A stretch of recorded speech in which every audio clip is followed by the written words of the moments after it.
This is the Lone Creator YouTube. We hope this video helps. You begin by preparing the exact image and noting visual clues. Open a reverse image tool such as Google Images or TinEye, drag or upload the original file. Once uploaded, scan the top matches for exact duplicates, similar frames, or metadata labels. Make sure to copy any shown file names, dates, or EXIF summaries because they steer the next steps.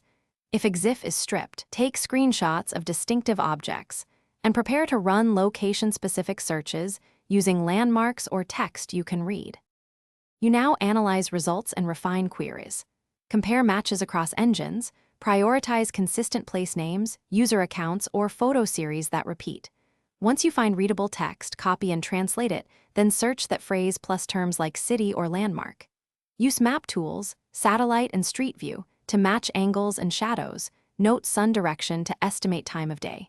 When matches diverge, create targeted searches combining object names, business ID, or nearby signage to converge on a single candidate. You finish by confirming the likely location and validating it across sources. Cross-check map coordinates, street view visuals, and local business listings. Make sure timestamps and account history align with the event or season. If uncertainty remains, contact the original uploader or compare adjacent photos in the same album. If searches fail, try cropping to focus on unique elements, remove filters, or post a clear, cropped image to local community forums. This often yields on-the-ground knowledge when automated tools reach their limits. Thanks for watching. Consider subscribing if we helped you.